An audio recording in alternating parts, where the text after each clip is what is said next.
Do you remember all your dreams? Not all of them because of the weed.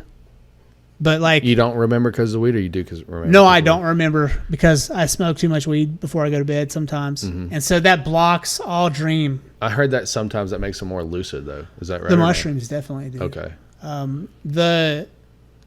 So I remember all the important ones, and I do recall in deja vu things that I dreamed like 3 months later, and so but I don't even remember the dream until the deja vu. Right. I'm like, that happened in a dream. Yeah. 3 months ago or whatever. Do you know in that moment that it was in a dream, or do you feel like it happened before? A lot of times. Can you quickly recognize that it's a lot of times I can recognize that it was a dream. I used to remember all my dreams, man. Like, I'd wake up and I could remember everything, and sometimes days later I can remember everything. But now, like the moment I wake up, and I can, and I do know like I had an intense dream, but the moment I wake up, it's like I can't remember a fucking thing about it. That's how DMT is too. If you take DMT, I haven't. I'm curious though. You know what I mean? It's like, yeah, sure. So there was a study on DMT, and apparently our brains secrete. It's officially been proven that our brains secrete DMT, dimethyltryptamine, in our dreams, and sometimes during the day, if we're daydreaming, we have DMT secreted into our pineal gland. Really? It's crazy. Yeah.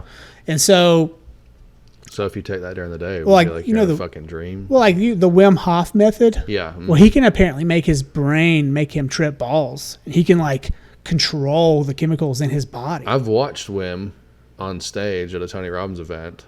Yeah. He comes out and he like teaches you breathing techniques and shit. Those gurus who can meditate, really, like some of them can like trip right in meditation. Oh yeah, for sure. And it's like, is this fucking real? You know, it's fucking really real, dude. Yeah. It's very real. And a lot of Wim Hof, I like a lot of Wim Hof's techniques. You know, I just like listening to him talk. He's like a sage, you know. And so I just like that's if you could die, Andrea.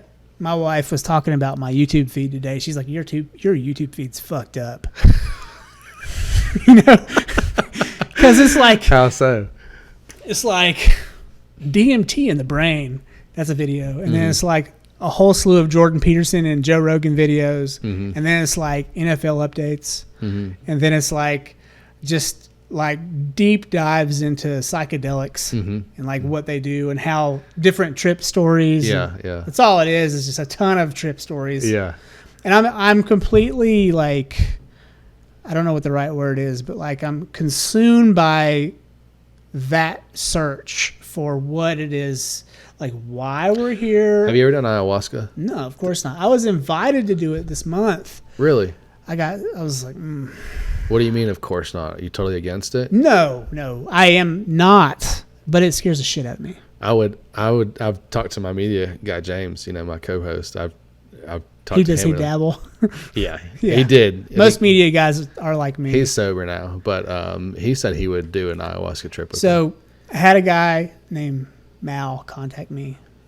He's from South America, and he's such a nice guy. He was like, hey man, we're doing this thing on like the 21st. I'm bringing a guy in from like Bolivia and by way of Miami. We were wanting you to be a part of this. And I was like, hey man, I'm really interested, but I don't know if I can. I'll tell you why though. Part of me, I feel like I'm abandoning my children by doing something risky. Like I don't want to do something stupid. Like I don't drive 120 miles an hour down the highway anymore. Yeah, but nobody's died from ayahuasca, right? Yeah, people have died. Shit.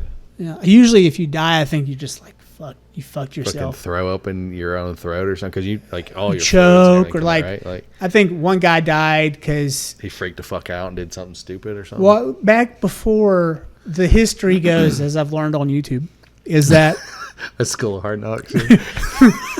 What I've learned is that so back in the day, they would ask you to fast for upwards of 7 days, and then you would do the ayahuasca trip. And I think something happened with him, and he had an issue. And it's risky just to fast.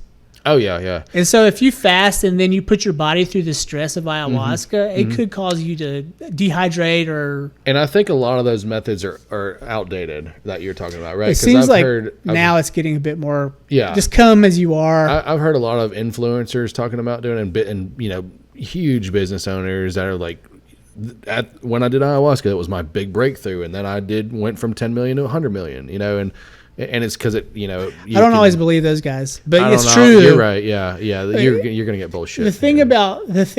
So they probably did. That's the truth of it. Mm-hmm. I know you could say that's the case for Aubrey Marcus. I don't know if you know who he is. He's like I don't. He's like a side personality to the Rogan Experience. Mm-hmm. So they both own On It.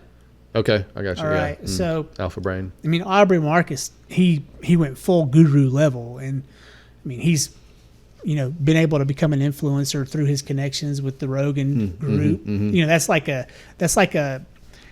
he's like King James. You know what I mean? Oh yeah. Rogan's for sure. like the king, and then Yeah. he's got a court. You know, Duncan Trussell's on the gesture. And there's all these people around him, and like, you know, they make T-shirts about it. Yeah. Aubrey Marcus is in that court.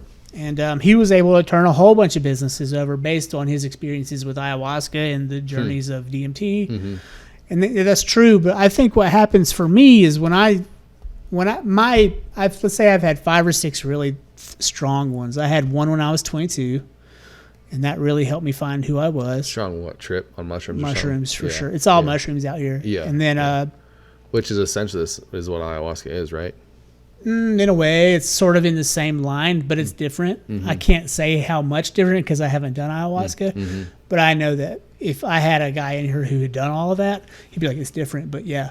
Yeah. You know, and so, but then when I was like 31, I might have been 32, I had a really vivid experience where I realized that we're all children of God, and Jesus was the Son of God. And if we're children of God, hey, guess what? You're the Son of God. Yeah.